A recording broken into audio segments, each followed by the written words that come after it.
أعوذ بالله من الشيطان الرجيم. بسم الله الرحمن الرحيم. الحمد لله ما شاء الله لا حول ولا قوة إلا بالله. وصلى الله على سيدنا ومولانا وعلى شفيعنا وشفيع ذنوبنا أبي القاسم محمد رسول الله وعلى آله آل الله لا سيما على بقية الله. واللعنة دائمة على أعدائهم أعداء الله من يوم عداوتهم إلى قيام يوم الله. أما بعد فقد قال الله الحكيم في كتابه إن الدين عند الله الإسلام.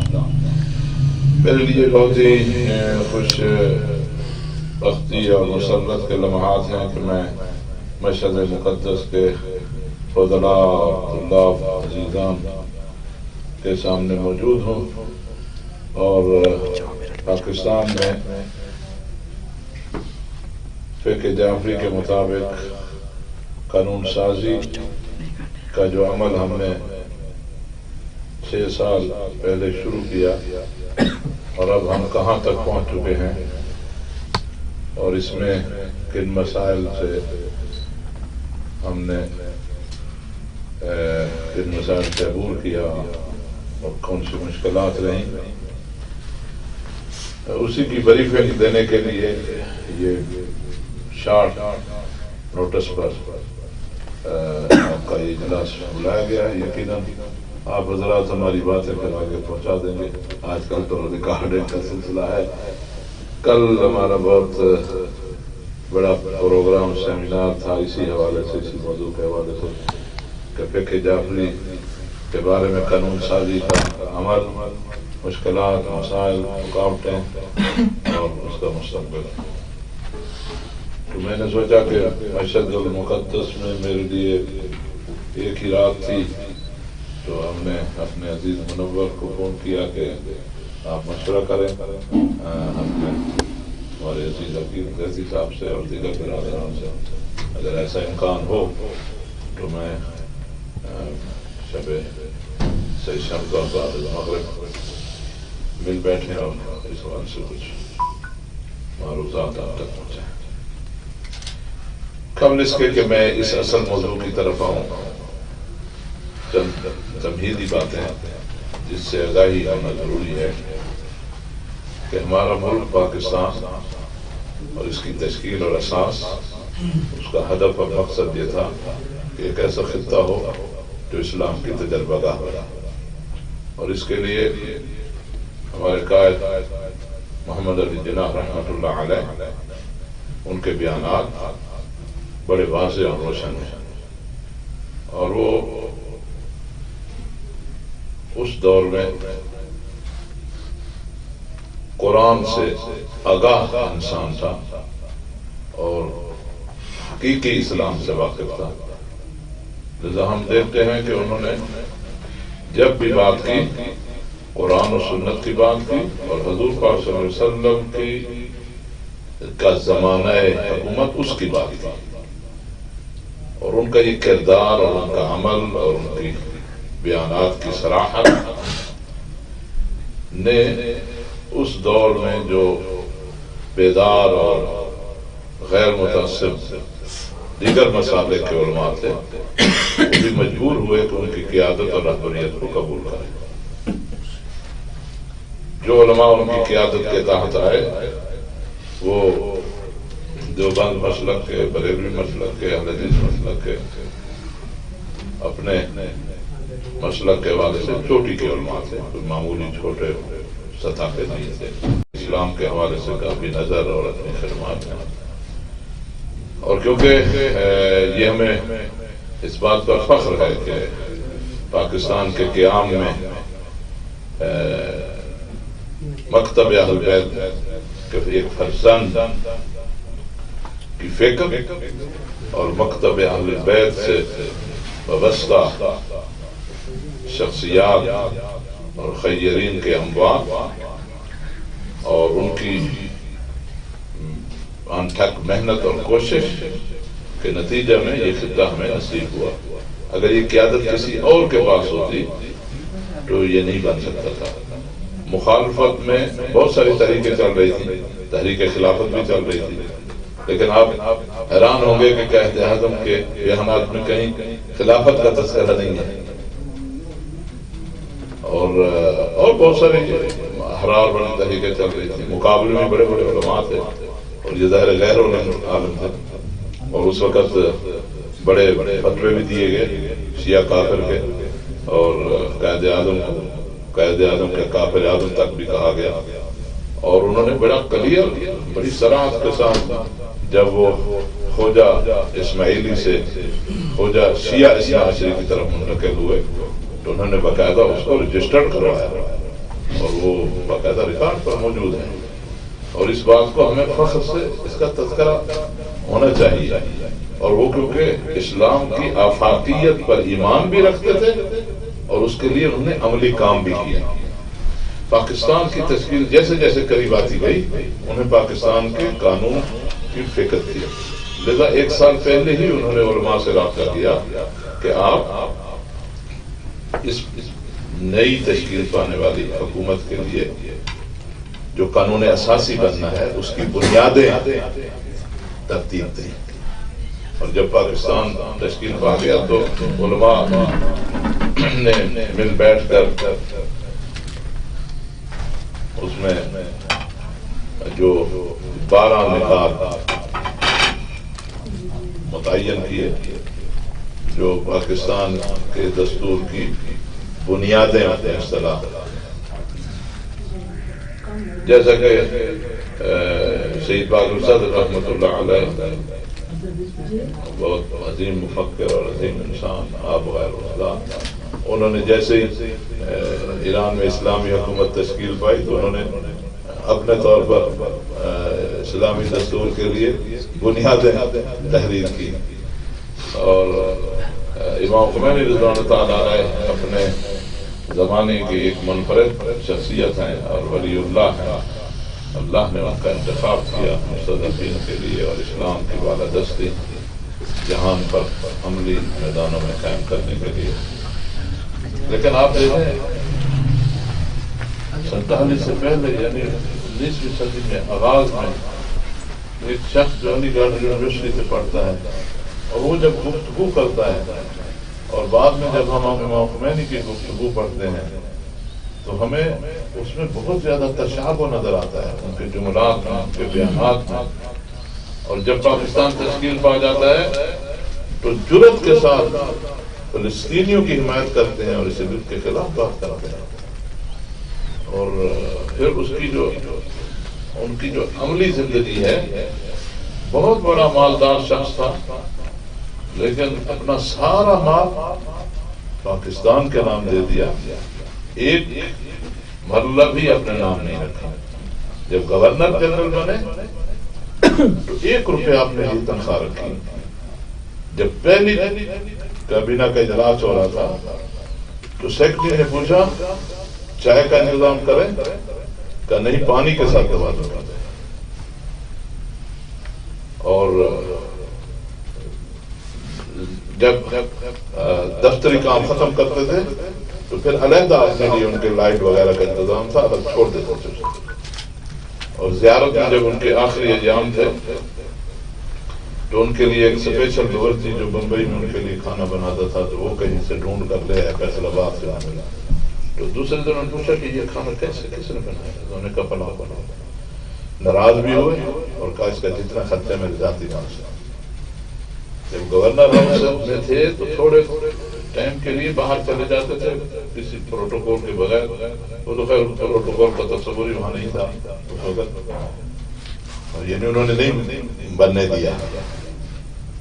تو جب ان کے پیچھا کیا گیا اور معلوم کیا گیا تو علیحدہ جا کر ایک مکان تعمیر کروا رہے تھے، تو پوچھا گیا یہ کسی لیے تعمیر کروا رہے ہیں؟ آپ تو گورنر ہاؤس میں موجود ہیں، اپنے مکانات تو سارے پاکستان کے نام کرتے ہیں، یہ کیا کریں؟ انہوں نے کہا میں اپنی بہن فاطمہ کے لیے اپنی زندگی میں مکان بنا رہا ہوں اور میں خود آ کے نظارت کرتا ہوں تاکہ اس کی ضروریات کے مطابق کوئی کمی نہ رہے۔ اس قسم کی شخصیت تھے جنہوں نے پاکستان بنایا ہے، لیکن وہ خود ہی فرمایا کرتے تھے کہ میری جیب میں کھوٹے سکے ہیں، اور پھر ان کو اللہ نے مہلت نہ دی۔ ایک تو میری آپ سے یہ گزارش ہوگی کہ آپ قائد اعظم کو ضرور پڑھیں، معلوم ہونا چاہیے۔ 12 نکات جو ہیں یہ پہلے تیار ہوتے ہیں 1949 میں قانون ساز اسمبلی 7 مارچ 1949 میں اسے پیش کیا جاتا ہے۔ 12 مارچ 1949 جو ہے یہ بنیادی نکات 12 یہ پاس ہو جاتے ہیں، جس کو قرارداد مقاصد ہے۔ 2 مارچ 1985 میں صدر ضیاء الحق نے اس کو آئین کا حصہ بنایا ہے۔ درمیان والے ادوار جو تھے اس میں آغاز میں اس کو 1956 والے آئین میں دیباچے میں رکھا گیا، لیکن یہ پھر ضیاء الحق نے 2 کام اہم کیے۔ ایک کام تو یہ کیا کہ کیونکہ ہمارے آئین میں بڑا واضح ہے کہ البتہ یہ مختلف مراحل ہیں، پاکستان کا آئین نہ بن سکا 1956 میں جا کر بنا، کیونکہ لیاقت علی خان شہید ملت اس کو مہلت نہ ملی، اسے شہید کر دیا گیا۔ اس کے بعد جو تھے ماشاءاللہ پھر کوئی بھی ایسا شخص نہ آیا کہ جو قائد کے خطوط پر کام کرتا، اور پھر 1956 کا آئین تو پاس ہوا، البتہ اس آئین میں ساری اسلامی شکیں تھیں، لیکن 1958 میں ایوب کا مارشاء اللہ آ گیا، اور اس کے بعد 1962 میں پھر دستور پاکستان بنتا ہے۔ اس کا نام بھی دستور 1962 اور پاکستان کا نام رکھ دیا گیا جمہوریہ پاکستان۔ تو یہ بعد کے مراحل اسی طرح ترتیب بات گزر گئے، اور آخر پھر دور آ گیا 1973 کا۔ البتہ اسی دوران یہ بھی آغاز تھا تشکیل پاکستان کے بعد 48 کی بات ہے، جب یہ 12 نکات تو ہو گئے نا قرارداد مقاصد، اور 31 علماء نے ایک 22 نکات تیار کیے تھے۔ وہ 22 نکات بھی انتہائی اہمیت کے حامل ہیں، اور وہی ملت کی اور امت کی وحدت کی بنیادیں فراہم کرتے ہیں، اور اسی میں ہی یہ اگر اس کو عمل ہوتا، دستور اور آئین اسی طرح بنتا، اور بعد والی قیادتیں جو ہیں وہ خیانت نہ کرتی، تو یہ پاکستان کی یہ شکل نہیں ہوتی جو ہم دیکھ رہے ہیں۔ لیکن یہ تو اللہ تبارک تعالیٰ کا ایک اپنا نظام ہے۔ پاکستان کو ختم کرنے کے لیے تو اپنوں نے بھی کوششیں بہت کی اور غیروں نے بھی کی، لیکن اللہ تبارک تعالیٰ کو یہ منظور ہے کہ اس خطے نے باقی رہنا ہے، اور تمام تر خرابیوں کے باوجود اگر اس پاکستان کی حفاظت کی ضمانت کوئی ادارہ ہے تو فوج کا ادارہ ہے۔ اس میں افراد تو غلط ہو سکتے ہیں، لیکن اس ادارے نے من حیث الادارہ اگر وہ ادارہ موجود نہ ہوتا تو یہ پاکستان آج موجود نہ ہوتا۔ اور اسی ضمن میں یہاں پر ایک ضمنی بات بھی عرض کر دوں کہ پھر 70 سال بعد جب پاکستان میں مارو اور کافر اور ساری سلسلہ شروع ہوا، تو پھر علماء اکٹھے ہوئے اور تمام مسالک کے علماء 2 سال پچھلے 2 سال کی مسلسل جدوجہد کے بعد پیغام پاکستان کے عنوان سے 22 نکات پھر مرتب کیے گئے۔ یہ 22 نکات اسی کا ہی ایک عکس ہے جو 31 علماء نے کیے تھے، اور اس پر تقریباً 2000 سے زائد علماء کے دستخط ہیں۔ 5 وفاق اس میں شامل ہیں، تمام قیادتیں اور سب شامل ہیں، اور صدر پاکستان نے اس کا افتتاح کیا۔ اور پیغام پاکستان حقیقت میں یہ بتاتا ہے کہ پاکستان ایک ایسا ملک ہے جہاں محبت ہے، جہاں پیار ہے، جہاں نفرتیں نہیں ہیں، اور پاکستان کا پیغام وہی ہے جو اسلام کا پیغام ہے۔ اسلام کا پیغام محبت کا پیغام ہے، دین سوائے محبت کے اور کچھ نہیں، جیسا کہ حدیث میں آیا ہے۔ تو یہ 1973 کا دور آتا ہے۔ علماء البتہ ایوب کے دور میں بھی، اس سے پہلے بھی مختلف ادارے بنتے رہے۔ کبھی تو ادارہ تعلیمات اسلامی کے نام سے، ادارہ امر بالمعروف و نہی عن المنکر، یہ 1945 سے 1954 تک رہا۔ ادارہ تعلیمات اسلامی بھی رہا۔ 1954 سے 1960 تک مرکز تحقیقات اسلامی بن گیا، اور یہ کوئی 1958 میں پھر ایک اسلامی کمیشن بن گیا۔ یہ اسلامی نظرتی کونسل کے بارے میں کہ یہ کوئی اچانک شے نہیں بنی، یہ آغاز سے پہلے قائدین متوجہ تھے، بعد میں جو آئے وہ دباؤ کے تحت مختلف ناموں سے بناتے رہے، اور ہر دور میں یہ کسی نہ کسی شکل میں یہ ادارہ موجود رہا۔ اور یہ جو دستور پاکستان 1956 میں پاس ہوا، اس میں اس کی 158 دفعہ 3 کے تحت اسلامی کمیشن بنا اور ایک اسلامی بین الاقوامی کانفرنس ہوئی، اس کے 5 موضوعات تھے۔ اس کا آپ کو پتہ ہونا چاہیے کہ اس وقت کیا سوچا جا رہا تھا، کہ کس طرح کا ملک وہ چاہ رہے تھے اور کس طرح اس دور میں کام ہو رہا ہے۔ کہ مثلا پہلا پوائنٹ یہ تھا اسلامی تہذیب ہماری اس سے کیا مراد ہے۔ سیمینار کا دوسرا عنوان تھا اسلام کا تصور ریاست۔ یہ تصور ریاست امام خمینی رضوان اللہ تعالیٰ علیہ نے نجف شرف میں بہت عرصہ بعد ولایت فقیہ کی شکل میں دیا، لیکن آپ سوچیں کہ آپ کے مؤسس پاکستان اور وہ جو بانیان تھے اس وقت اس حوالے سے ساری باتیں ہو رہی تھی۔ البتہ ہماری جو اپنی مکتب تشیع کی قیادت اور مرکزیت ہے، یہ بھی اسلامی ریاست سے دور تھے۔ یہ امام خمینی نے آ کے اس ثبوت کو توڑا اور ولایت فقیہ کے نام سے انہوں نے باقاعدہ درس دیے اور ایک تصور دیا اسلامی ریاست کا، عملی اس کی شکل۔ ویسے تو قرآن میں جب کہہ دیا کہ اسلامی نظام ہے تو قرآن نے تو بتا دیا، لیکن اس کی عملی شکل سے ولایت فقیہ کی شکل میں غیبت کے دور میں۔ تیسرا عنوان تھا مسلم معاشرے کو جدید نظریات اور معاشرتی اقدار کا چیلنج۔ آج آپ یہاں بیٹھ کر فارسی زبان میں بہت سارے چیلنجوں کے بارے میں بحث کرتے ہیں، تو یہ اس وقت 1956 میں اس پر بحث ہو رہی ہے کہ کون کون سے چیلنج ہیں، ہم نے ان کا مقابلہ کیسے کرنا ہے۔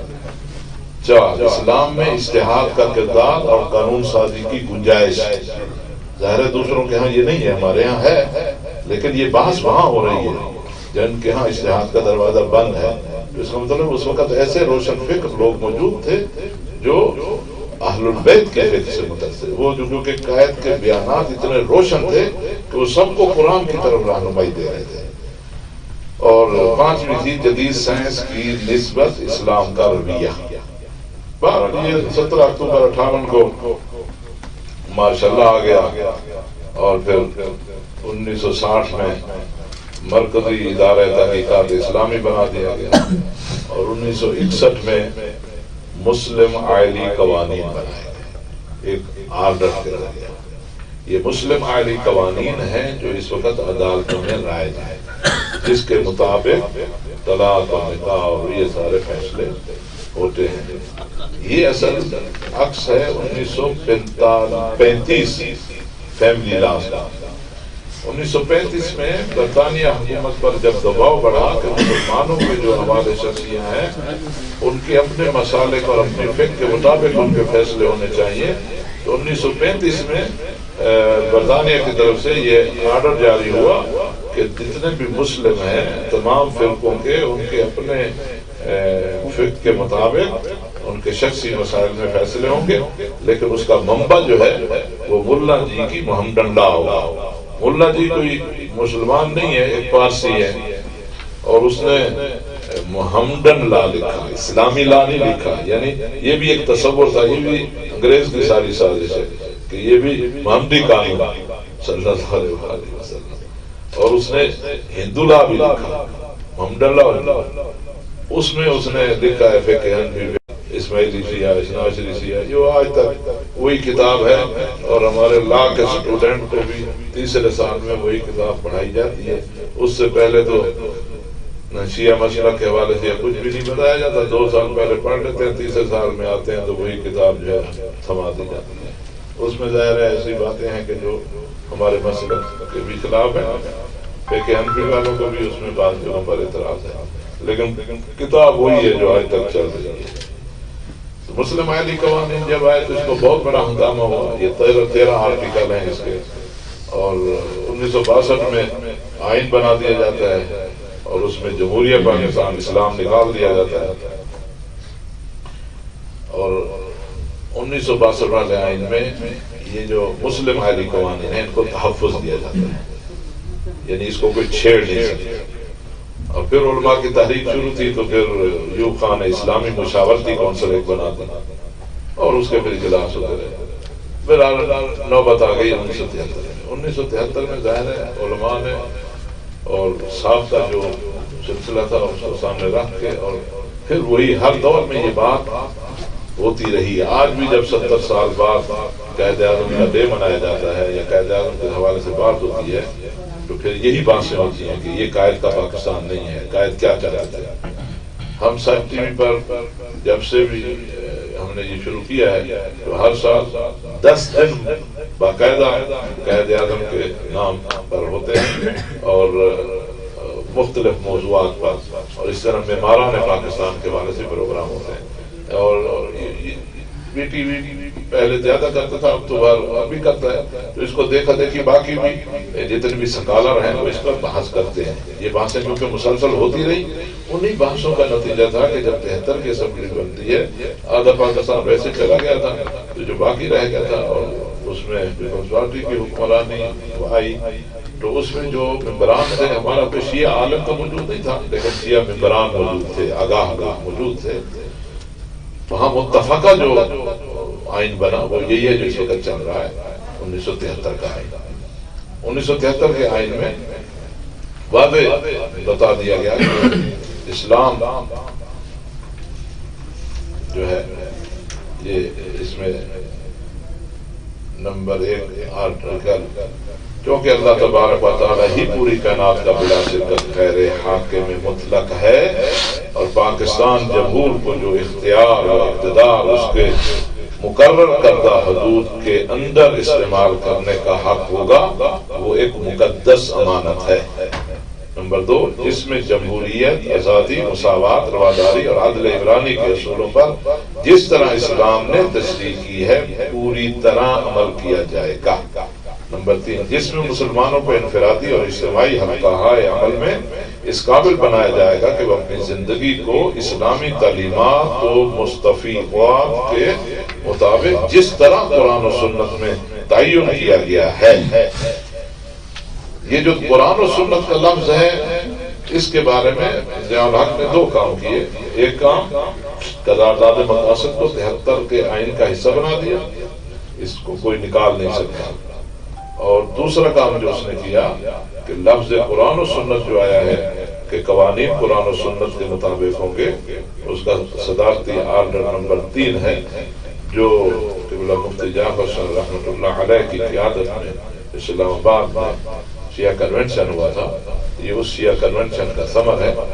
اگر یہ ترمیم نہ بھی آتی تب بھی شیعوں کا حقوق محفوظ تھے، تمام مسلمانوں کے ساتھ برابر کے حقوق ہیں، کوئی اس میں کم بیشی، لیکن یہ وضاحت اس معاہدے کے تحت ہوئی، کیونکہ جب اس نے زکوٰۃ آرڈیننس جاری کر دیا اور جس کے لیے اس ماشاءاللہ دور میں اس عامر کے سامنے مفتی جعفر حسین رحمۃ اللہ علیہ نے بڑے واضح الفاظ میں کہا کہ اس نے جھوٹ بولا ہے، میری اختلافی نقطہ نظر موجود تھا، اور ہم شیعہ جو ہے زکوٰۃ جو ہے صحیح نہیں سمجھتے، اور ہمارے ہاں 9 چیزوں پر زکوٰۃ ہے اور بینکوں سے زبردستی زکوٰۃ بھی نہیں کاٹی جائے گی۔ اس کے لیے مذاکرات بھی ہوئے، اور میں اپنے عزیز عقیل سے کہوں گا یہ جو کتاب زکوٰۃ ہے اس کا مقدمہ میں نے تحریر کروایا جو تقریباً 100 صفحے کا ہے، اس میں پورے حالات ہیں کہ کن حالات سے گزرا ہے زکوٰۃ آرڈیننس تک، اور وہ مطالعے کے قابل ہے۔ اس کو آپ اردو والا طلبہ کو پہنچائیں اور اس کا فارسی میں بھی ترجمہ ہونا چاہیے تاکہ آگاہی ہو کہ پاکستان کی تشکیل سے لے کر اب تک جو ہم اس وقت یہ کام کر رہے ہیں یہ کن مراحل سے گزر کر ہم اب یہ اپنا حق کس طرح لینے کے لیے آگے بڑھیں۔ ایک دفعہ صلوات پڑھیں۔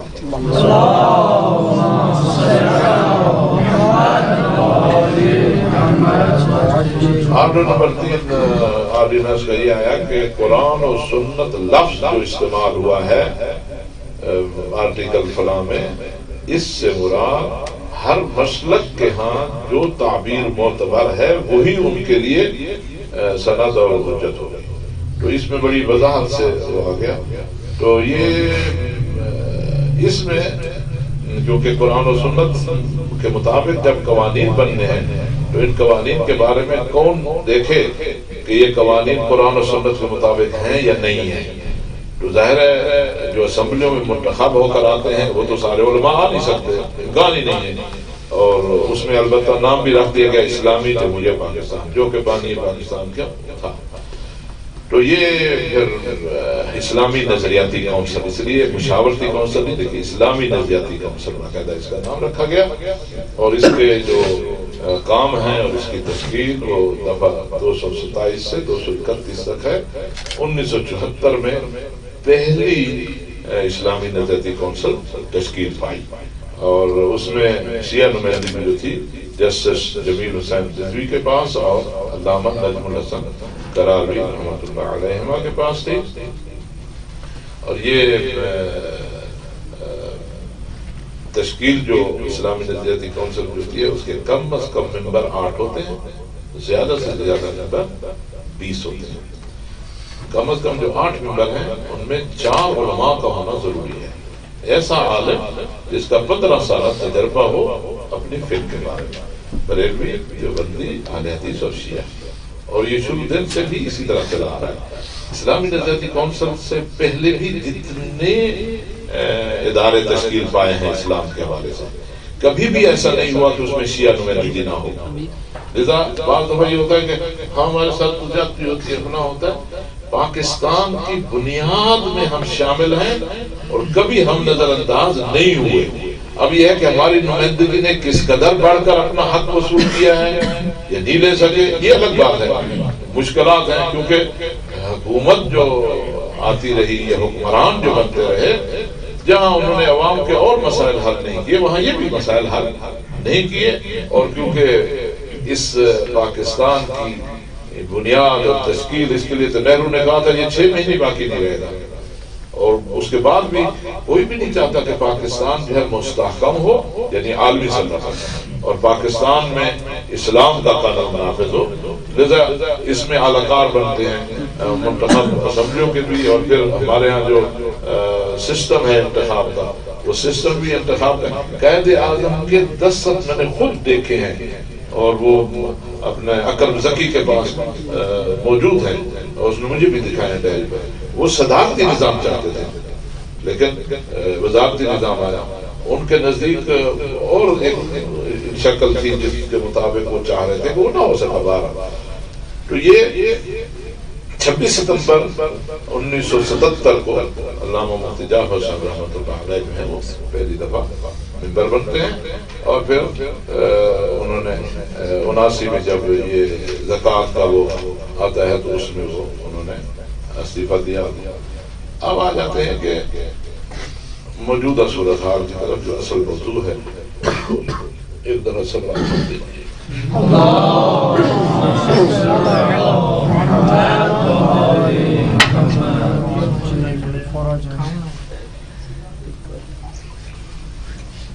اسلامی نظریاتی کونسل میں وہ میں نے بتایا نا کہ کم از کم 8 ان میں 4 علماء، 2 جو ہیں جج حاضر سروس یا ریٹائر ہائی کورٹ جیسے سپریم کورٹ کا ہو جائے ہائی کورٹ کا مسئلہ، 1 خاتون، 1 جو ہے قانون کا.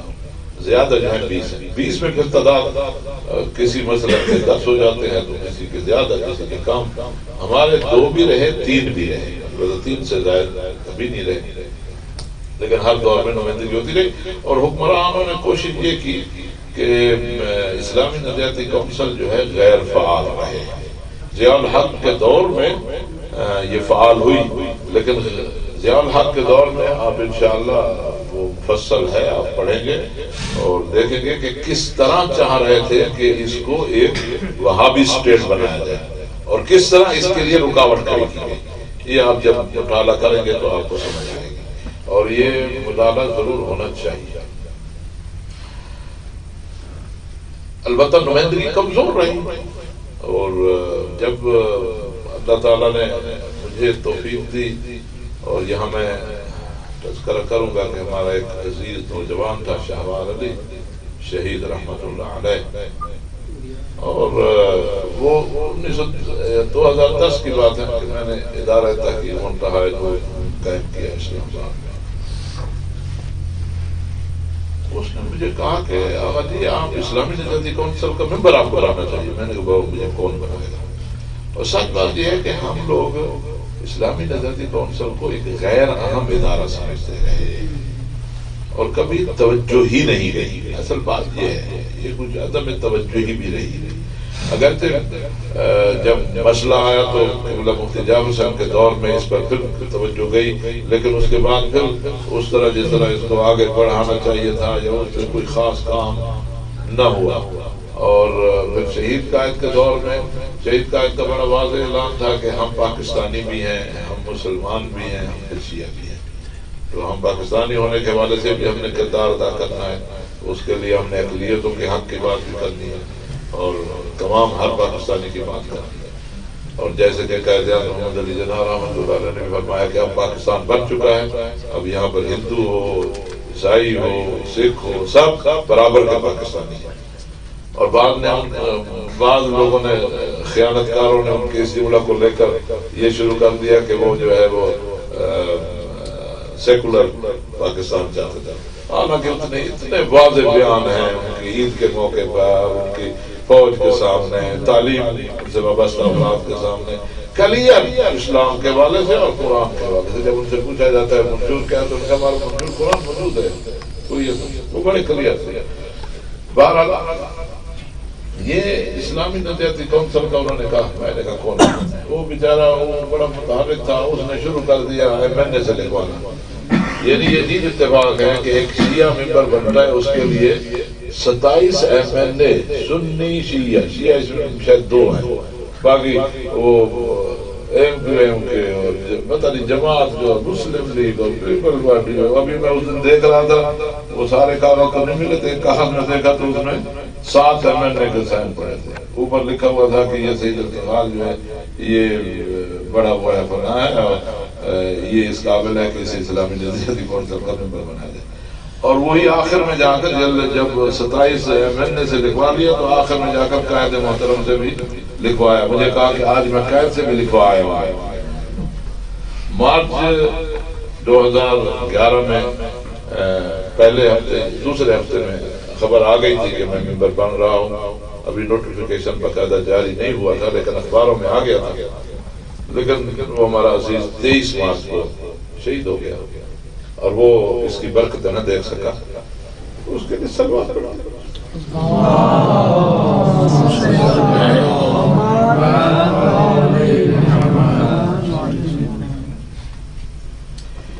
یقیناً اس کو اس کا اجر ملے گا. اسلامی نجاتی کونسل میں جانے کے بعد بہت ساری چیزیں تھیں، ہمیں اس کا علم نہیں تھا. اتفاق سے میں ایران زیارات کے لیے آیا.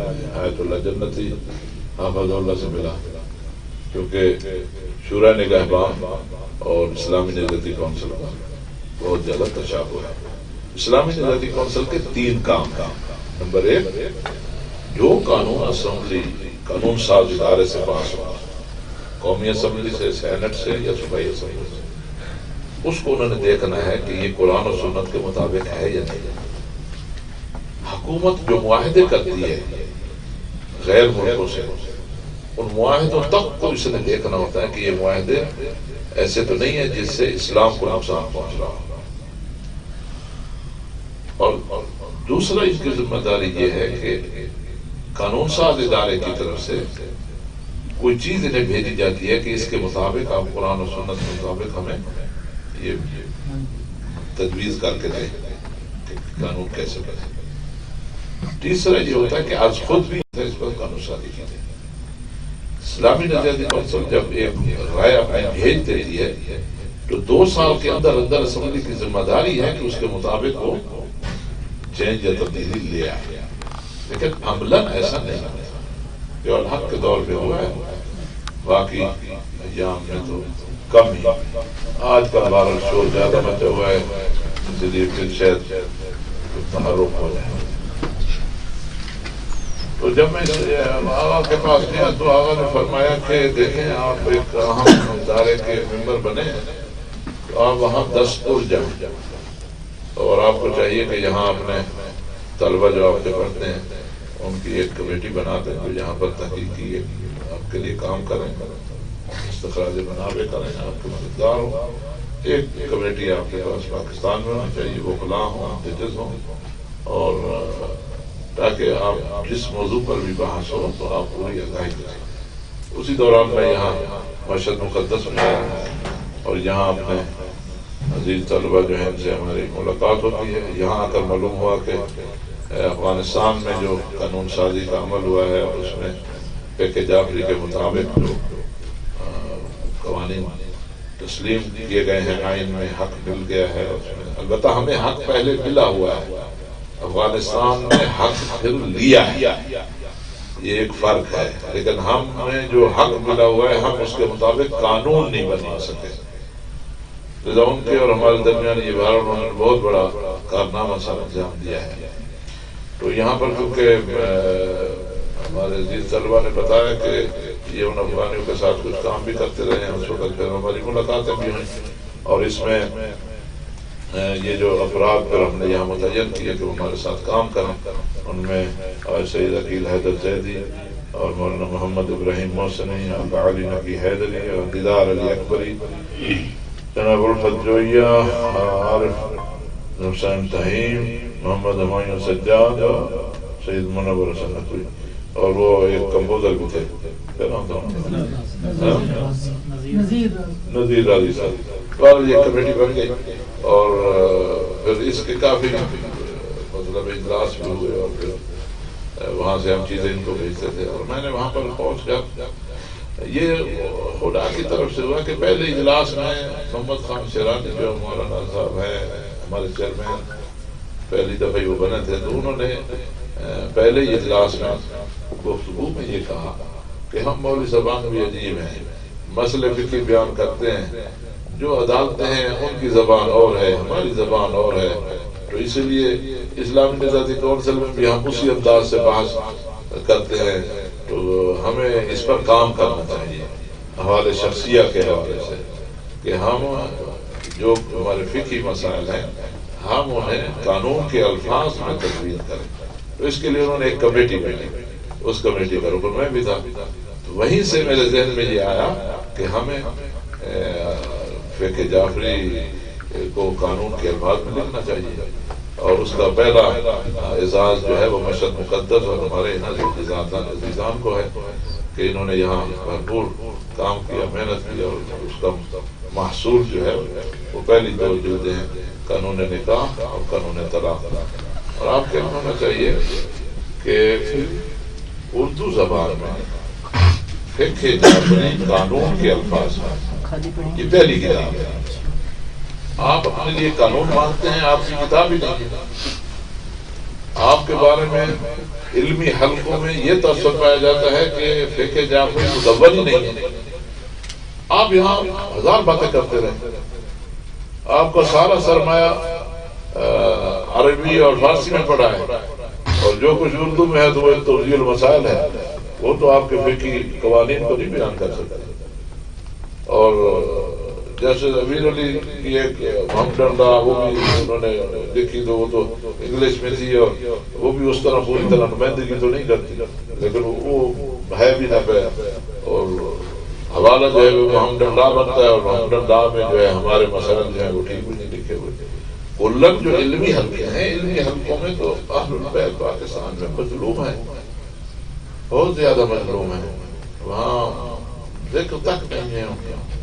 اور خود اسلامی نژادی کونسل میں عملی طور پر جو ہمیں مشکلات وہاں آئیں، دو چار کا اشارہ دیتا ہوں۔ مثلا پہلی مشکل پر مجھے پیش آئی کہ ان کا ایک ونگ ہے ریسرچ، جو ایجنڈا ہوتا ہے، ایجنڈے کے دائرے 8 ایٹم ہیں، 10 ایٹم ہیں، 16 20 ایٹم بھی ہوتے ہیں، اور ایک ایجنڈے کا بک جو تیار کر کے دیتے ہیں وہ 3 400 صفحات کی ہوتی ہے، اور اس کے لیے ریسرچ والے جو ہیں وہ کام کر کے ممبروں کے لیے دیتے ہیں، ممبر جو ہے اس کی روشنی میں آگے بحث کرتے ہیں۔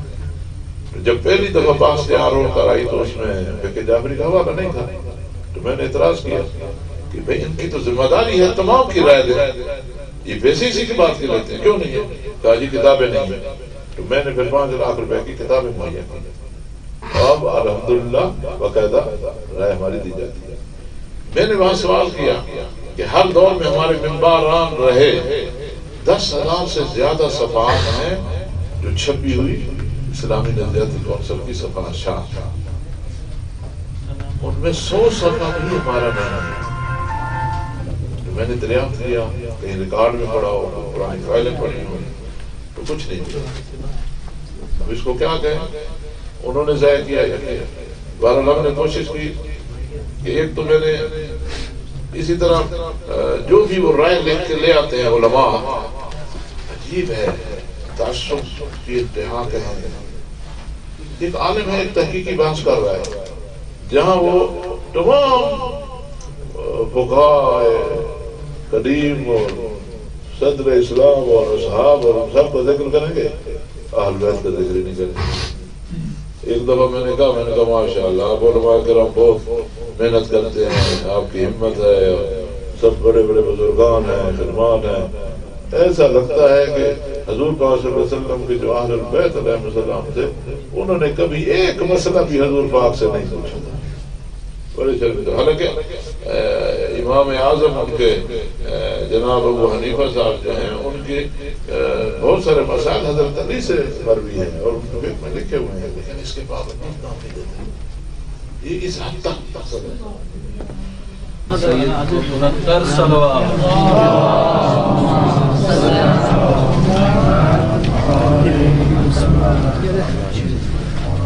وہاں پر احساس ہوا کہ ہمیں وہاں ظاہر پاکستان کے متعلق کبھی موقع ملا، اور پھر یہ ہوا کہ ہمیں میں نے وہاں تیسرا پوائنٹ جو میں نے بتانا چاہتا تھا کہ میں نے کہا بھائی یہ جو سفارش آتی ہے میری کوشش رہی 20 ممبروں میں چند ہی ہوتے ہیں جو لکھتے ہیں، ان میں سے ایک میں مشہور ہو گیا اور کہ سید افتخار جو ہے ضرور لکھ کے لائے گا، اور ایک دو اور ہیں اہل سنت کے، اس دورے میں بھی ایسے پچھلے میں بھی ایسے تھے۔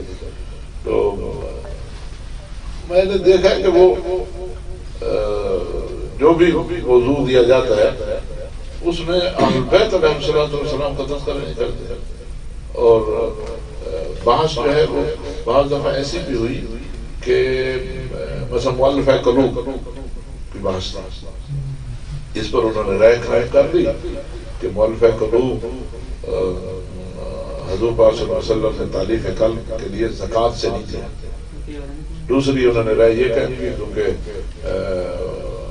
خلیفہ اول کا زمانہ تھا، یہ انہوں نے باقاعدہ بطور سند یہ واقعہ پیش کیا کہ ان کا زمانہ تھا اور انہوں نے کفار کو لکھ کر دیا تھا، تو جب وہ لکھا ہوا لے کر جا رہے تھے کوئی زمین رجسٹری دے دی ہوگی، تو راستے میں خلیفہ دوم ملے جنہوں نے بعد میں بننا تھا، تو انہوں نے کیا ہے کہا جی انہوں نے ہمیں یہ لکھ دیا، تو انہوں نے وہ نہیں سنا تھا وہی پھاڑ دیا۔ وہ کافر واپس آ گیا خلیفہ کی خدمت میں، پھر اس نے یہ کیا ہے، وہ صاحب بھی آ گیا، انہوں نے کہا ہمیں ان کی ضرورت نہیں ہے۔ تو اس کو انہوں نے بنیاد بنایا کہ اب تالیف قلب کے لیے زکوٰۃ سے دینے کی ضرورت نہیں۔ میں نے کہا یہ فیصلہ غلط ہے، یہ نہیں ہوگا کیونکہ اسلام میں ایسا نہیں ہے اور آپ کی فکر میں بھی نہیں ہے۔ خیر میری بحث بڑی تند و تیز ہو گئی، آپس میں مذاکرہ بھی ہو گیا، آخر میں پھر یہ طے پایا کہ 3 افراد کے ذمہ لگ گیا کہ میرے ذمہ اور مفتی ابراہیم صاحب تھے سکھر کے اور حنیف جلندری صاحب تھے ملتان کے، کہ اس پر مزید کام کریں۔ خیر پھر ہم نے مزید کام کیا اور میں نے باقاعدہ ان کے مدارک سے یہ بات جو ہے دی کہ مولا علی علیہ السلام نے یمن سے زکوٰۃ کے سونے کے وہ بھیجے تھے، ڈلیاں بھیجی تھی، اور حضور پاک نے فلاں ملاقات بنا دیا۔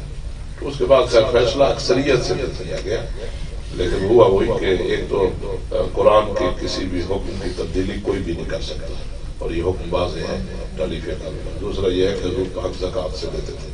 بہرحال یہ اس قسم کی مشکلات جو ہیں ہمیں وہاں پر آئی۔ ایک مشکل وہ یہ رہی کہ میں یہ کہتا تھا کہ جب ایک سفارش طے ہوتی ہے پاس ہوتی ہے، میرا اختلافی نوٹ ہے، جب میرا اختلافی نوٹ ہے تو اس کی علیحدہ سفارش اسمبلی میں جانی چاہیے، اس کے لیے وعدہ نہیں ہے۔ میں نے کہا پھر کیا فائدہ جب آئین نے حق دیا ہے؟ کہتے یہ تو آئین میں حق ملا ہوا ہے، سفارش دینے کی ضرورت ہے؟ بھائی میں اپنا اختلافی نقطہ نظر دے رہا ہوں، اس کے الگ سفارش جانی چاہیے۔ یہ ہمارا جھگڑا رہا، اب تک میں نے یہ بات قائد ملت جعفریہ احمد اللہ اور حافظ ریاض صاحب اور دیگران کو لکھا، اور میں نے کہا کہ ان کے علم ہونی چاہیے، اور ان کی طرف سے پھر اس کو ختم کیا۔ یعنی اس حد تک بھی کوشش ہوئی کہ جب تک انسان خود آگاہ اور متوجہ نہ ہو تو اس جیسے ادارے میں، یعنی اب انشاءاللہ قانون جب پاس ہو جائے گا تو لوگ تو کہیں گے وہ یہ کیا ہے قانون پاس ہو گیا ہے، لیکن نہیں پتا کن مراحل سے گزرا ہے، اس سے آگاہی ضروری ہے کن مراحل سے گزرا ہے۔ خیر یہ تو باتیں چلتی رہی، اور اسی اسنا میں میں نے 3 کام کیے ترتیب بار۔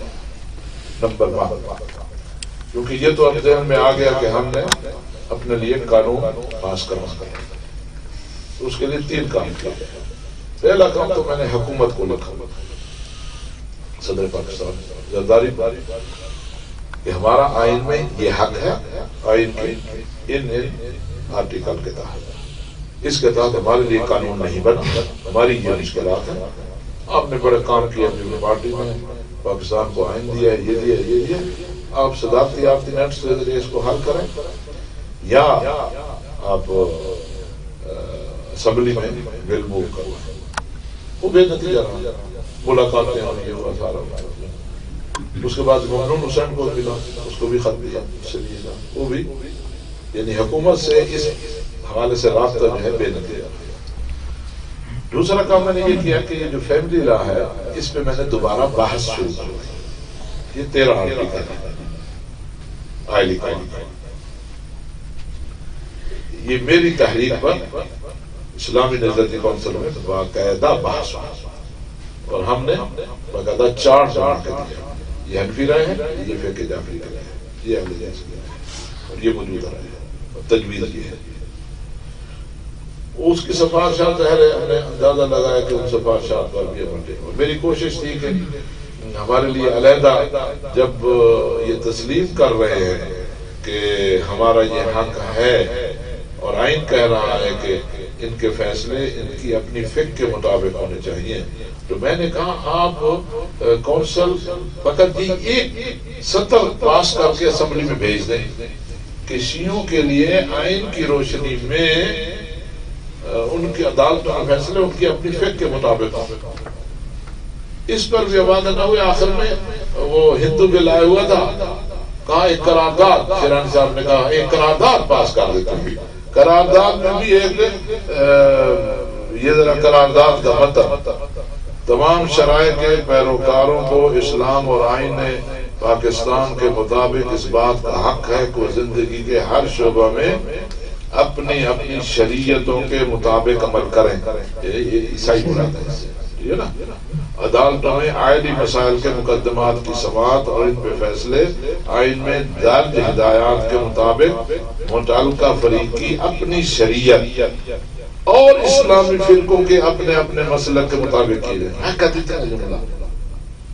اپنے اپنے مسلک کے مطابق کیے جائیں۔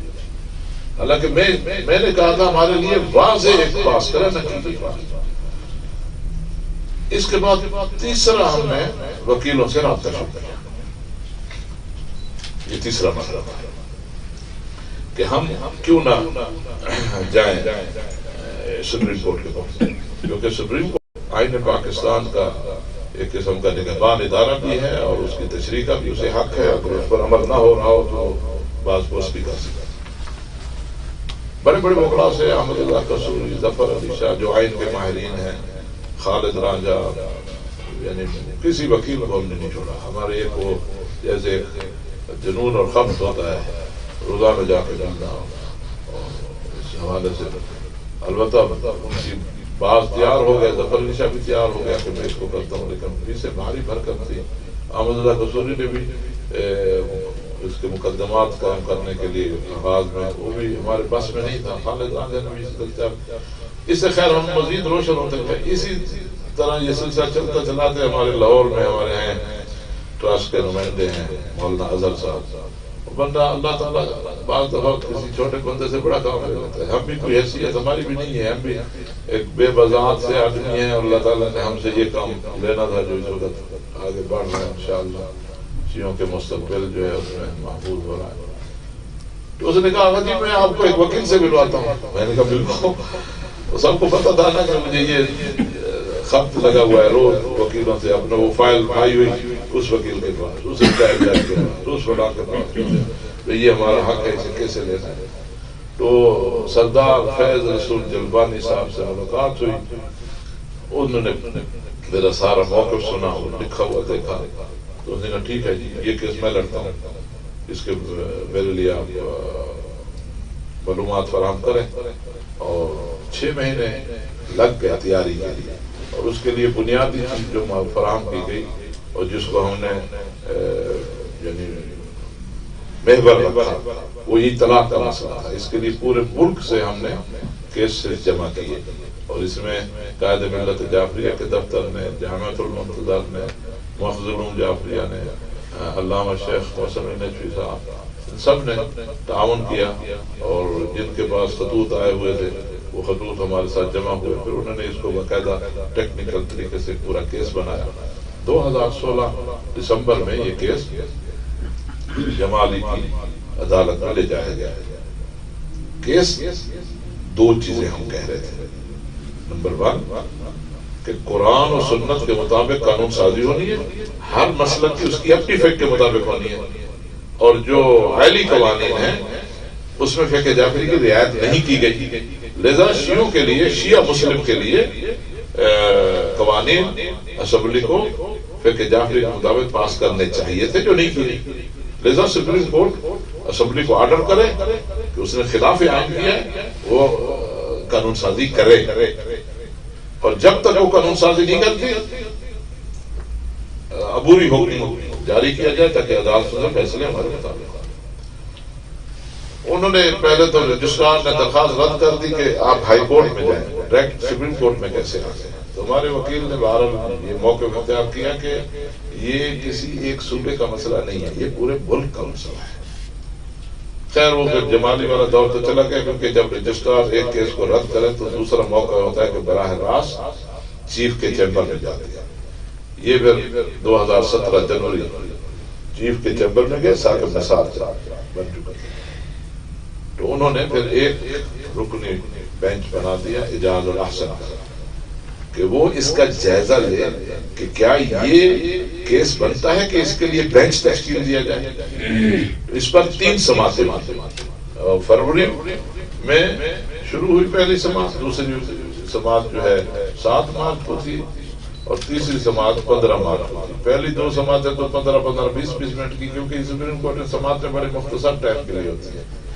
دوسری سماعت میں اعجاز الحسن نے کہا جلبانی صاحب ایسے لگتا ہے, یہ جج کے الفاظ سے, کہ ایسے لگتا ہے کہ مجھے اس کیس کو تفصیلی سننا پڑے گا, لہذا آپ اپنی مرضی کی ڈیٹ لے لیں, اور ہم ٹائم جو ہے بعد الظہر کا رکھیں گے, کیونکہ جو بعد الظہر کیسوں کے ٹائم ہوتے ہیں وہ لمبے ٹائم کے لیے ہوتے ہیں. پھر 15 مارچ دی گئی. 15 مارچ میں پون گھنٹہ ہمارے وکیل نے بحث کی, اور جب ایک بینچ ہوتا ہے تو ادھر وکیل بیٹھا ہوتا ہے, ادھر جج بیٹھا ہوتا ہے, باقی سارا چیمبر بھرا ہوتا ہے, وہ یہ مکالمہ سن رہے ہوتے ہیں. تو اس میں آخر میں ہمارے وکیل صاحب جو ہیں جیت گئے, اور بار بار ایک ہی مسئلہ تھا اقامے کا, کیونکہ جج صاحب یہ کہتے تھے یہ جو عائلی قوانین ہیں اسی میں یہ مسئلہ حل شدہ ہے. ہمارا وکیل کہتا تھا حل شدہ نہیں ہے.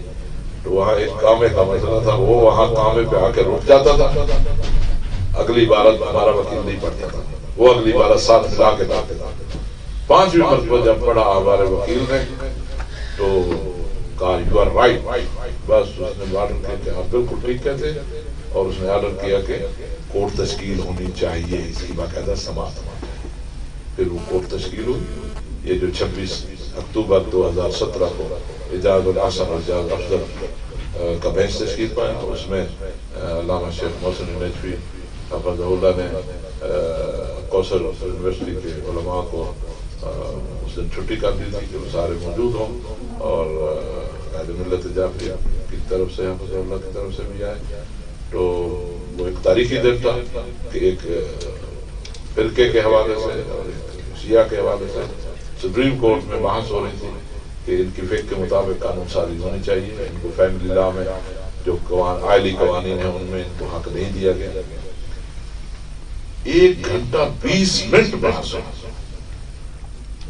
اور کبھی اتنی لمبی بحث نہیں ہوتی، اور 10 منٹ ایسے تھے کہ دونوں جج ایک سناٹا چھا گیا، ہمارا وقت اٹھتا تھا ایک کتاب ڈالتا تھا دوسری، آخر میں پھر انہوں نے کہا وہ جو فیصلہ دیا ہے وہ پہلے آپ کے پاس آ بھی چکا ہے، ہم نے بھجوایا تھا کہ اس میں انہوں نے یہ تسلیم دیا وضاحت کے ساتھ کہ عائلی قوانین میں شیعہ کو استثناء ملنی چاہیے تھی، نہیں دی گئی، یہ ان کا حق ہے، اور بالخصوص آرٹیکل نمبر 7 جو طلاق سے متعلق ہے، ان کا طریقہ طلاق اور ہے، لذا ان کی مطابق قانون ہونا چاہیے۔ اور تیسری بات انہوں نے یہ کہی جو ہمارا دوسرا موقف تھا کہ یہ آرڈر کریں، انہوں نے کہا ہم اسمبلی کو آرڈر نہیں کر سکتے، آپ کے نمائندگان اسمبلی میں جائیں اور اس آبزرویشن کریں۔ تو اس طرح یہ مرحلہ یہ اس انداز سے بڑھ رہا تھا۔ فیملی لا کے بارے میں ہم نے اپنے ترمیمات بھی دے دی تھی۔ ایک غیبی مدد اللہ کی طرف سے ہوتی ہے، اور جب انسان کام کرتا ہے تو پھر راستے خود بخود کھلتے جاتے اس کا کوئی تصور بھی نہیں کر سکتا تھا۔ وہ یہ کہ جسٹس عباد الرحمان لودھی کی عدالت میں ہائی کورٹ پنڈی بینچ میں کیس آتا ہے، شیعہ بیوہ جس کی اولاد نہیں ہے، چکوال کا کیس ہے، نچلی عدالت میں فیصلہ ہوتا ہے کہ اس کی میراث نہیں ہے، دوسری عدالت میں فیصلہ ہوتا ہے کہ شیعہ کے ہاں ایسی بیوہ جس کی اولاد نہیں ہے اس کو میراث نہیں ملتی، وہ ہائی کورٹ میں آ جاتے ہیں۔ 25 مئی کو اس کی سماعت تھی، 25 مئی سے پہلے جسٹس نے اخبار میں اشتہار دیا کہ شیعہ علماء آئیں اور اس مسئلے کے بارے میں آ کر معاملت کریں۔ قائد محترم کا یہ طریقہ ہے کہ وہ جو چھوٹی چھوٹی خبریں ہوتی ہیں نا وہ کونے کوٹرے میں وہ پڑھتے ہیں۔ انہوں نے دیکھا کہ یہ لکھا ہوا ہے، انہوں نے اپنے ایڈوائزر صاحب کو بلایا، گیلانی صاحب کو، کہ بھئی یہ دیکھو، تو میرا پتا ہے وہ تو یہاں ہے نہیں، میں باہر تھا، 26 کو آیا، دیکھو سید افتخار کی کتاب لے جاؤ، قانون نکاح، قانون طلاق اور قانون میراث، اور جج کے پاس پیش ہو جاؤ، ان کو کہو کہ ہماری نمائندگی وہ کرتے ہیں، وہ ہے نہیں، تو جب وہ آئیں گے تو وہ پیش ہو گے، آپ اور طریقہ۔ خیر یہ پیش ہو گئے، انہوں نے پھر 2 جون دے دی، تو 2 جون کو باقاعدہ مجھے عدالت نے اپنی معاونت کے لیے طلب کیا۔ میں البتہ 8 صفحے اور بھی لکھ گیا جس میں میں نے وضاحت کی تھی کہ شیعہ جو ہیں زندہ مجتہد عالم کے مقلد ہوتے ہیں اور ان کے یہاں فتاویٰ تبدیل ہوتے رہتے ہیں، اور بیوہ کی منقولہ اور غیر منقولہ کے حوالے سے جو مشہور کا فتویٰ تھا اس وقت میں نے وہی مشہور والا فتویٰ لکھا اور اس کے سپورٹ میں احادیث جو تھی وہ بھی دی۔ خیر چیمبر بڑا ہوا تھا، 100-150 وکلاء موجود تھے، میرا تیسرا نمبر میرا آیا تو اس وقت پیش ہوا، تو انہوں نے بڑا شکریہ ادا کیا کہ میں نے آپ کی کتابیں پڑھی ہیں، میراث والی کتاب پڑھی ہے، مطلب آپ سمجھے کوئی مزید کہنا چاہتے ہو، میں نے وہ لکھا ہوا دے دیا، انہوں نے دے دیا۔ جو مخالف وکیل تھا اس نے پہلی بات تو یہ کہ 1958 میں انہی کے مفتی طیب جزائری صاحب پیش ہوئے تھے سپریم کورٹ کراچی یونیورسٹی میں، اور انہوں نے یہ موقف اختیار کیا تھا کہ بیوہ کی میراث نہیں ہے۔ اس پر جج نے جواب دیا کہ وہ پیش ضرور ہوئے تھے لیکن سپریم کورٹ نے فیصلہ نہیں دیا تھا، لہذا آپ یہ دلیل نہیں دے سکتے۔ دوسری دلیل اس نے دی کہ محمدن لا میں لکھا ہوا ہے کہ شیعہ بیوہ جس کی اولاد نہیں ہے اس کی میراث نہیں ہے، تو جج نے کہا کہ محمدن لا تو حدیث کی کتاب نہیں ہے۔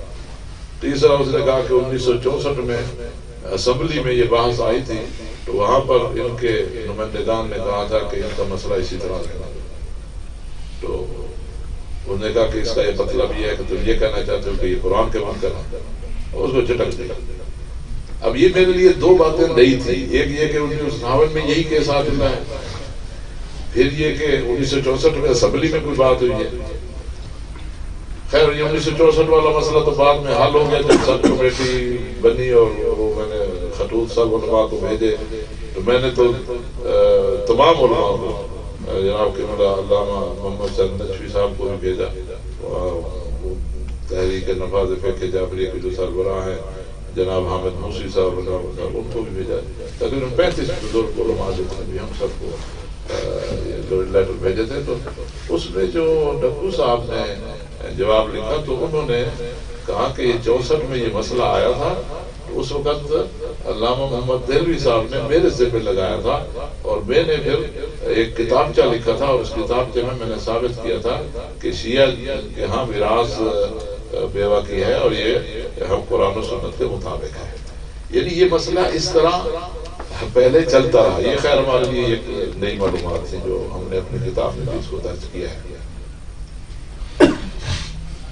تو فیصلے سے دیے، ایک تو اصل مسئلے کا فیصلہ تھا، البتہ کتاب میری کا حوالہ ہے اور آپ کی اطلاع کے لیے اور آپ کو خوشی سے ہوگی کہ یہ ہماری کتاب جو قانون میراث ہے یہ بطور حوالہ عدالت میں منظور کر لی گئی ہے، اور اس وقت پی ایل ڈی جو حوالے کی کتاب ہوتی ہے ہائی کورٹ کی یا سپریم کورٹ کی، اس میں یہ کتاب اور اس میں جو میرا پورے 8 صفحے تھے وہ انہوں نے دے دیے ہیں، اور اس وقت ڈسٹرکٹ تک کے وکلاء کو پتہ ہے کہ علامہ صاحب پیش ہوئے ہیں اور ان کی یہ میراث کی کتاب ہے، اور اس میں تو یہ ایک سند جو ہے یہ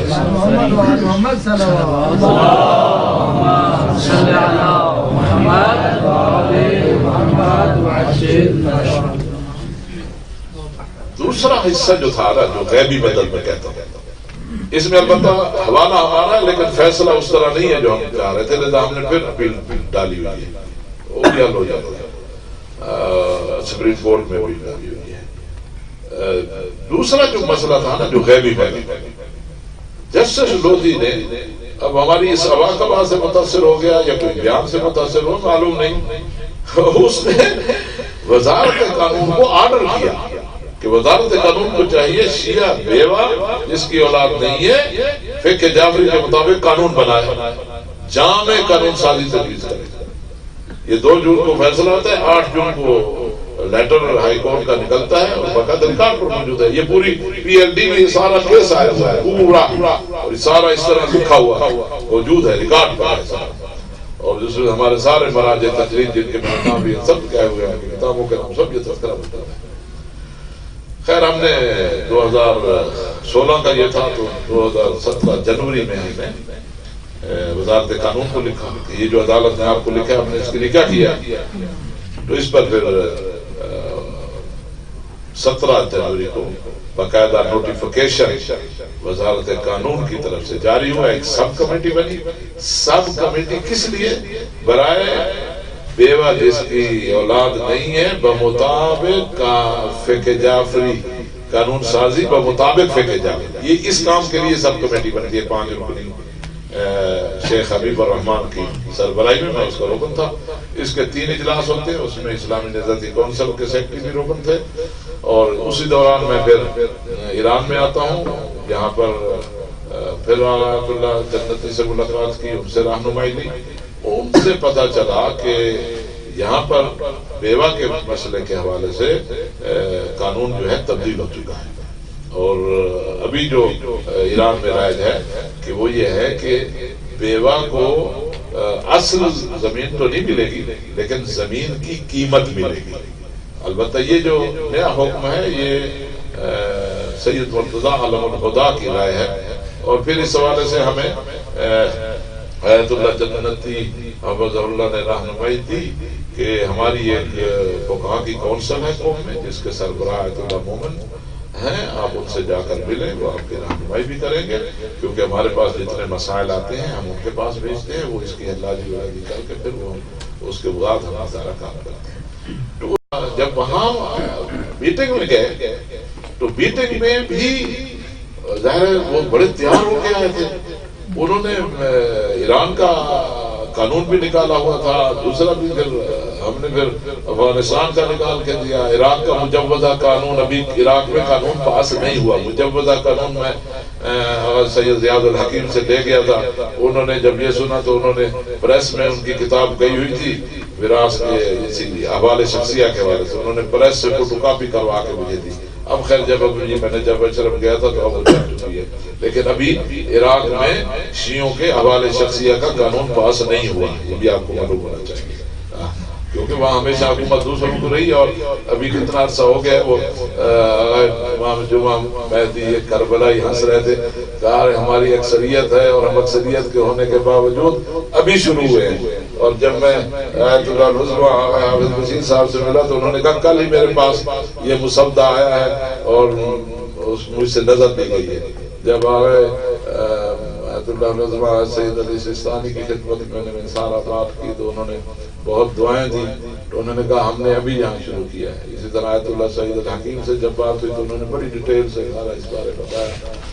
تو بہرحال یہ ایک عمل ہے جس کو ہم نے وہاں پتہ چلا کہ سپریم کورٹ میں اسی بیوہ کا مسئلہ 1958 سے لے کر 6 اپریل 1916 تک 14 کیس ہیں، اور ہر کیس 30 40 صفحہ 50 صفحہ پر مشتمل ہے۔ میں نے وہ سارے پھر نکلوائے، اور عجب یہ ہے کہ ان میں ہمارے علماء مجتہدین کی آراء درج ہے اور بڑی بحث ہے، لیکن یہ ساری بحث کرنے کے باوجود آخری کیس جو تھا جمالی کی سربراہی میں تھا، یہ ثاقب نثار اس میں رکن تھے، اور اس میں ثاقب نثار کا ایک علیحدہ نوٹ ہے جس میں اس نے کہا کہ شیعہ اہل البیت کے قائل ہیں، اہل البیت سے مراد حضرت علی اور امام مہدی لیتے ہیں، اور ان کے نزدیک یہ ہے کہ رسول کے بیانات کو اہل بیت سے بہتر اور کون سمجھ سکتے ہیں۔ یہ ثاقب نثار کے الفاظ لکھے ہوئے ہیں،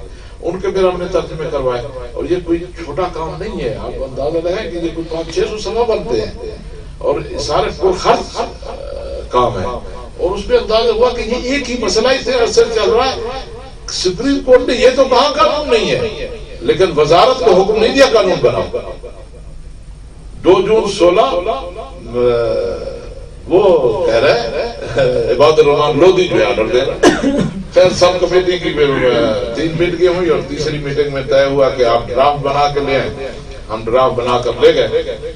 اس کے بعد انہوں نے لا ریفارم کمیٹی، یہ بڑے سطح کی ہے، جس میں 6 سیکرٹری، ڈائریکٹر اور حامد کیا وزیر زاہد حامد وفاقی وزیر قانون کی سربراہی میں 6 اپریل 2017 اجلاس ہوا، اور یہ اجلاس اسی ڈرافٹ ہوا کہ فقہ جعفری کے مطابق جو بیوہ کا ہے اس ڈرافٹ کو لے کر، اور اس میں اور میرا وکیل میرے ساتھ تھے۔ جب اس میں بحث ہوئی تو ایک رکن نے کہا کہ آج ہم شیعوں کے لیے میراث کے ایک مسئلے کا قانون بنائیں گے، تو کل تو ان کے اور مسائل بھی ہیں۔ تو پھر انہوں نے ہم سے رائے لی کہ آپ کہتے ہیں تو یہ ایک قانون بناتے ہیں، اگر کہتے ہیں تو تمام میراث کے۔ ہم نے کہا سارے میراث کے بنے، میں نے تو پہلے بھی یہی کہا تھا، لیکن وہ سب کمیٹی نے کہا تھا ہمارا مینڈیٹ اتنا ہے کیونکہ ہم سے عدالت دیکھنا ہوتا ہے، لہٰذا آپ یہ اگر ہے تو یہ اور اچھا ہے۔ تو اس کے لیے پھر یہ ہے کہ وزارت مذہب امور کی سربراہی میں ایک کمیٹی بنا دی گئی، جس پر پھر میں نے اعتراض کیا۔ پھر دوبارہ میں جا کے ملا کہ یہ تو وزارت مذہب امور کے ساتھ ہم نے خط و کتابت کی، ان کے ساتھ میٹنگیں کی، آخرکار انہوں نے بھی لکھ کے دے دیا یہ کام وزارت قانون کا ہے، ہمارا نہیں ہے۔ اور میری ملاقات وفاقی وزیر سے ہوئی تو وفاقی وزیر نے یہ طے کیا کہ نہیں، یہ وزارت ہی میں کام ہوگا۔ جب وہ طے ہوا تو یہ ڈرافٹ بنانا جو ہے یہ بہت ٹیکنیکل اور مشکل کام ہے۔ ایک مسئلے کے ڈرافٹ کے لیے جب ہمیں رہنمائی دی گئی کہ فلاں وکیل ہے جو گورنمنٹ کے ڈرافٹ بھی تیار کرتا ہے، اس کے پاس جائیں۔ جب میں اس کے پاس گیا تو اس نے باقاعدہ ریٹرن 10 لاکھ روپے اس ایک ڈرافٹ کے مانگے جو 3 صفحے کا ڈرافٹ تھا۔ بہرحال جب ہم نے یہ فیصلہ کیا تو وہاں اتفاق سے جو وزارت قانون میں ڈرافٹ کو چیک کرتا ہے وہ اوکے دیتا ہے تو پھر آگے جاتا ہے، ورنہ نہیں جاتا۔ ملک حاکم علی صاحب وہ 72 سال کے ہیں، ان کو نہیں چھوڑ رہے، ریٹائرمنٹ ان کی نہیں کر رہے۔ وہ اتفاق سے میوالی کے نکلے، انہوں نے اچھی ہماری رہنمائی کی۔ تو انہوں نے کہا بھائی وزیر نے تو کہہ دیا کہ میراث کے سارے مسائل کا ڈرافٹ بنایا جائے، لیکن یہاں وزارت میں ڈرافٹ بنے گا نا، یہ 6 مہینے اور لگ جائیں گے، اور وہ ہمارے پاس بھیجیں گے، ہم پھر بھیجیں گے. یہ جو آپ کے وکیلوں کی کمیٹی نے ڈرافٹ تیار کیا ہے، انہی سے کہیں یہ تیار کریں. خیر وہ پھر تمام میراث کے مسائل کا ڈرافٹ تیار کرنے میں 6 ماہ لگ گئے. اور اس کے بعد پھر ہم نے وزارت کو بتایا کہ اب پورا ڈرافٹ تیار ہو چکا ہے، اس کو آگے بھیجا جائے. اور اسی اثنا میں جب یہ فیصلہ سپریم کورٹ کا آ گیا تو ہم نے 7 طلاق والا مسئلہ بھی لکھ کے دے دیا کہ اس کے بارے میں قانون بننا چاہیے. سپریم کورٹ نے بھی یہ کہہ دیا ہے. تو اس پر پھر یہ ہوا کہ انہوں نے یہ بھی پہلی دفعہ ہوا کہ وزارت قانون نے میرا لیٹر ساتھ لگا کر کہ یہ سید افتخار حسین نے یہ بل وزارت قانون کو دیا ہے اور اس کے لیے قانون بننا ہے. اے اسلامی نہضتی کونسل آپ اس بارے میں رائے دیں. تو 6 دسمبر باقاعدہ ایجنڈے پہ یہ میرا لیٹر وزارت قانون کی طرف سے جو آیا ہوا تھا وہ بحث ہوئی. اور اس بحث میں پہلے تو انہوں نے کہا ضرورت ہی نہیں ہے. اور وہاں جو 2 جج بیٹھے تھے انہوں نے کیا ضرورت ہے، آئین میں آپ کو ہاتھ لگا ہوا ہے. اور یہی بات جب سپریم کورٹ میں بحث ہو رہی تھی وہاں بھی اعجاز الحسن نے یہی کہا. بلکہ اعجاز الحسن نے تو یہ کہا کہ عدالتوں میں شیعوں کے لیے ان کی فقہ کے مطابق فیصلے ہوتے ہیں. ہمارے وکیل نے کہا آپ کیسے کہہ رہے ہوتے ہیں؟ انہوں نے پھر دلیل دی کہ ہائی کورٹ میں ایک ہی مسئلہ ہے، اس کا فیصلہ یہ دیا جا رہا ہے اور سپریم کورٹ میں اس کا فیصلہ یہ دیا جا رہا ہے. اگر قانون ہوتا تو 2 فیصلے نہ ہوتے. یہی بات پھر بحث ہوئی اسلامی نہضتی میں. خیر بحث کے بعد نتیجہ یہ ہوا کہ انہوں نے تائید کر دی. اب تائید کرنے کے بعد میرا یہ خواہش تھی کہ فوراً لیٹر دے دیں کہ انہوں نے خیر لیٹر نکال دیا. انہوں نے وضاحت نہیں لکھی فقہ جعفری، خالی حوالہ دے دیا اور نیچے وہ قرارداد جو پہلے میں نے آپ کو سنائی. وزارت قانون نے مجھ سے کہا کہ یہ فیصلہ ہم نے نہیں مانگا، ہم نے وضاحت لکھی ہے فقہ جعفری کے مطابق. پھر 6 جنوری کو ابھی 2018 6 جنوری کو اجلاس تھا. اس اجلاس میں نے کیونکہ پھر لیٹر لکھا چیئرمین کو اعتراض کیا. میں نے کہا جو فیصلہ ہوا تھا وہ اور تھا، جو انہوں نے لیٹر لکھا وہ اور ہے. تو پھر انہوں نے دوبارہ لیٹر بنایا. 6 جنوری کو اس کی توثیق کی گئی. 26 جنوری کو اس میں پھر یہ واضح لکھا قانون سازی وراثت کے تمام مسائل بشمول بیوہ کی وراثت میں بھی فقہ جعفری اور دیگر تمام مسائل کی رعایت ہے. باقاعدہ فقہ جعفری کا نام ہے. اب یہ فیصلہ جو ہے میں 31 جنوری کو وزیر قانون کو ملا، اس کے پاس لے گیا کیونکہ اب تمام مراحل طے ہو چکے تھے. وزیر قانون نے 31 جنوری کو باقاعدہ آرڈر جاری کیا کہ اب اس کا بل فائنل کر کے اور آگے بڑھ کیا گیا. کیونکہ اس کا طریقہ یہ ہے کہ بل جاتا ہے یا لا رفال کمیٹی کو بھیجیں گے، لیکن لا رفال کمیٹی کو بھی کسی لیے نہیں بھیج رہے کہ وہ پہلے بحث ہو چکی ہے. تو یہ پھر جاتا ہے کیبنٹ کے پاس. کابینہ جو ہے منظوری دینے کے بعد وہ بھیج دیتے ہیں پھر اسمبلی میں. پھر اسمبلی سے پاس ہونے کے بعد سینٹ میں جاتا ہے. سینٹ سے پاس ہونے کے بعد پھر صدر سائن کرتا ہے، وہ قانون بن جاتا ہے. کل ہی 25 فروری تھی. 25 فروری کو وزارت قانون سے ملک حاکم نے مجھے فون کر کے بتایا کہ میں نے آپ کا بل جو فائنل کر کے وزیر اعظم کے پاس بھیج دیا. امید ہے کہ اس ہفتے کابینہ میں بحث ہوا. اب وہ بل جو ہے فائنل ہو چکا ہے، تیار. رکاوٹیں سب ختم ہیں. یہ سب اسمبلی میں ہو جائے، اگلی میں ہو جائے. ہماری کوشش ہے اسی دور ہو جائے. 18ویں ترمیم کے بعد پرسنل لا کی قانون سازی صوبوں کے پاس آ گئی ہے. جب میں 31 جنوری کو ملا، کیونکہ آخری مرحلہ جو تھا وہ اسلامی نہضتی کونسل کی رائے تھی، وہ رائے آئے گی آ گئی کہ فقہ جعفری کے مطابق قانون سازی کی جائے. اب کوئی رکاوٹ نہیں ہے، اب کہیں رک بھی نہیں سکتا. سپریم کورٹ کا فیصلہ، ہائی کورٹ کا آرڈر، اسلامی نہضتی کونسل کا متفقہ فیصلہ ہے. یعنی یہ مرحلہ طے شدہ ہے. یعنی اس کو کوئی اگر کوئی روکے گا تو پھر وہ سپریم کورٹ پھر ان کو وہ روکنے کا سوال ہی پیدا نہیں ہوتا. کیوں روکیں گے؟ وہ تو مقصد ہے وہ، کیونکہ وہ جو پہلے رکاوٹیں تھی کہ یہ آئلی قوانین ہے اور اس کو ترمیم نہیں ہو سکتی. ضیاء الحق اس میں ترمیم نہ کر سکا. ضیاء الحق کے دور میں یہ ایک ایسا عالی قوانین کا ایسا کھاتا ہے کہ ضیاء الحق کے دور میں اسلامی نظرتی کونسل نے، وزارت قانون نے، وزارت مذہبی امور نے لکھا کہ یہ عالی قوانین اسلام کے ماتھے پر بدنما داغ ہے، لیکن پھر بھی ضیاء الحق اس کو ترمیم نہ کر سکا۔ تو ہم کامیاب ہوئے ہیں کہ سپریم کورٹ کے بینچ نے یہ کہہ دیا ہے کہ بلکہ اس میں اعجاز افضل نے کہا کہ اگر آرٹیکل نمبر 4 میں شریعت کورٹ ترمیم کر سکتی ہے۔ اچھا آرٹیکل 4 کیا ہے؟ آرٹیکل 4 یہ ہے کہ پوتے کو میراث دی جائے گی۔ وہ پھر اہل سنت گئے شریعت کورٹ میں تو پھر اس کی ترمیم ہوگی کہ پوتے کی میراث پہ کہیں میں نہیں ہے، تو ہماری بھی نہیں ہے، لیکن ہمارا حوالہ اس میں ظاہر نہیں ہے۔ لیکن اس نے کہا کہ اگر شریعت کورٹ آرٹیکل 4 میں ترمیم کر سکتی ہے تو آرٹیکل 7 میں ترمیم کیوں نہیں ہو سکتی؟ یعنی بڑا ٹھوک ہو جا کے انہوں نے بالکل ہو کیا۔ تو 31 جنوری کو وزیر قانون نے مجھ سے رائے لی کہ 2 طریقے ہیں۔ ایک طریقہ یہ ہے کہ آرٹیکل نمبر 144 کے تحت ہم لکھیں گے صوبوں کو، صوبے ہمیں جواب دیں گے اور تائید کریں گے، کوئی ایک صوبہ تائید بھیج دے گا، تو پھر ہم جو قانون بنائیں گے وہ قانون پورے ملک کے لیے ہوگا۔ اگر ہم صوبوں کو نہیں لکھتے اور خود سے بناتے ہیں تو یہ پھر فیڈرل کے لیے ہوگا، اسلام آباد کے لیے اور جو وفاق کے اندر ادارے آتے ہیں۔ میں نے انہیں کہا ہے کہ آپ فیڈرل کے لیے کریں، کیونکہ فیڈرل والا مسئلہ لمبا ہے، اسمبلی میں جائے گا، سینٹ میں جائے گا، کیبنٹ میں، اور پھر آگے جائے گا۔ بل تو یہی ہے۔ تو اس کے لیے سب سے پہلے میں نے بلوچستان وحدت مسلمین کے وزیر معصوم جناب آغا رضا صاحب سے بات کی، اس کا نمبر ڈھونڈا، نمبر ڈھونڈنے کے بعد اس کو پوری بریفنگ دی، بریف دینے کے بعد پورا بنا ہوا بل اس کے پاس بھیج دیا، اور میں نے ان سے کہا کہ اگر آپ چاہیں تو ہماری وکیلوں کی ٹیم بھی آ سکتی ہے۔ پھر آپ کے وہاں مولانا ہاشم صاحب ہیں، ان سے ڈیٹیل بات کی اور ان کو بتایا کہ یہ اہم کام ہے، سارے مشکلات حل ہو چکی ہیں اور صوبے میں اسے پاس کرانا کوئی پرابلم نہیں ہے، کوئی مشکل نہیں ہے۔ خالی ہونا کیا ہے کہ وزارت قانون میں اس کے مطابق ہم نے خیر بنا کے بھیجا ہے، صوبے کے لیے بنا کے بھیجا، انہوں نے اپنے اس پہ بنانا ہے اور وزیر موصوف نے سائن کرنے، اور چھوٹی سی کیبنٹ ہے اس میں پاس ہونا ہے، آگے اسمبلی میں جانا ہے۔ اور پھر میرا کیونکہ یہ کام کے پیچھے جو لگا ہوا، میں موٹر وے پہ سفر کر رہا تھا، وہاں ایک ہوٹل ہے وہاں جو ہے سادات والوں کا، وہاں رکا تو انہوں نے کہا ناصر سرادی میرے رشتے دار ہیں۔ اور میں نے کہا تیرے رشتے دار ہیں تو ان کا کوئی نمبر ہے؟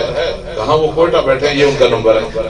میں نے کہا دیو خود نمبر تو خود انہوں نے اٹھایا، میں نے ان کو میسج کیا، میسج میں پوری ڈیٹیل لکھی کہ سارا کام ہو چکا ہے، آپ وہاں بیٹھے ہیں، اس کو اولویت دیں، پہلی ترجیح دیں اور اس کو پاس کرائیں۔ پھر آپ کے مبارک موسوی صاحب ہیں، ان کا دروازہ جا کے کھٹکھٹایا ہے، ان کو کہا ہے، اور پھر سیکرٹری جنرل جناب علامہ ہمارے عزیز ہیں راجہ ناصر عباس صاحب، وہ جب بھی واپس گئے ہیں ان کو اسپیشل ملا ہوں، ان کو پورا بل بنایا دیا ہے، اور میں نے کہا دیکھیں یہ ایک کام ہے، تاریخی کام ہے، رکاوٹیں ختم ہیں، آپ وہاں پر بیٹھ جائیں اور یہ کریں۔